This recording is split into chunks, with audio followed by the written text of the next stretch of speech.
आता पाहूया टॉप 9 राजकीय बातम्या। सीपी राधाकृष्णन उद्या उपराष्ट्रपती पदाची शपथ घेणार। शपथविधी सोहळ्यासाठी एकनाथ शिंदे यांना निमंत्रण। शिवसेनेचे मुख्य नेते म्हणून शपथविधी सोहळ्याला शिंदे उपस्थित राहणार।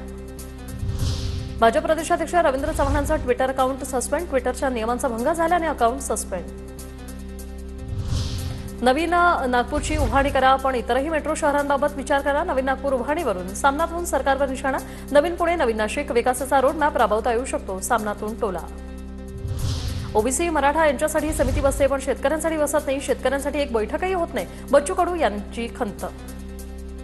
बावनकडेला विचारलं पाहिजे तुम्ही, ओबीसी मराठा याच्यासाठी एका दिवसात समिती, त्याच्या लगेच बैठकी सुरू होते आणि शेतकरी सगळ्याच जातीत आहे, त्याची एक बैठकही नाही। म्हणजे तुम्ही किती उदासीन आहे शेतकऱ्याबद्दल हे स्पष्ट आहे। संघाच्या 100 वर्षाच्या काळात सरसंघचालक मोहन भागवतांचा कार्यकाळ सर्वात परिवर्तनकारी। सरसंघचालक मोहन भागवत यांच्या 75 निमित्त मोदींचा विशेष लेख।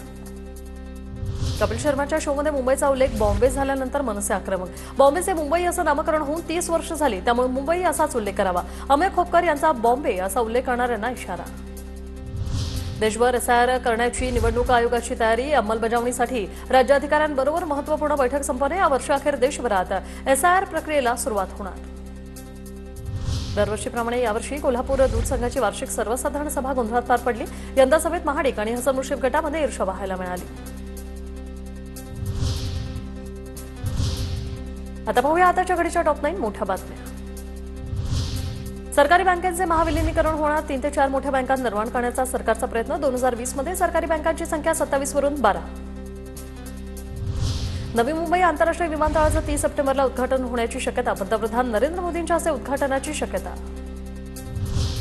शिर्डीतील साईबाबा संस्थानात अत्याधुनिक एआय आधारित पीपल काउंटिंग आणि फेस डिटेक्शन प्रणाली कार्यान्वित। गुन्हेगारांना ओळख लपवून दर्शन घेणं आता होणार अवघड। गुन्हेगारांचा फोटो डेटाबेस प्रणालीशी जोडला जाणार। मुंबईकरांच्या 25,000हून अधिक इमारतींना भोगवटा प्रमाणपत्र मिळण्याचा मार्ग मोकळा। शासन धोरण तयार करणार, तर मुंबई उपनगर जिल्ह्याचे पालकमंत्री आशिष शेलार यांची ही माहिती।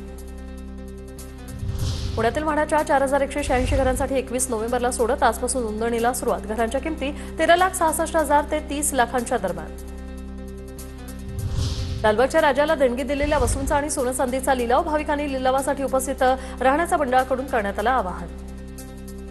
कोल्हापुरात अंबाबाई मंदिरात नवरात्रोत्सवाच्या तयारीला सुरुवात। मंदिराच्या शिखरांच्या रंगरंगोटीसह स्वच्छतेचं कामही हाती।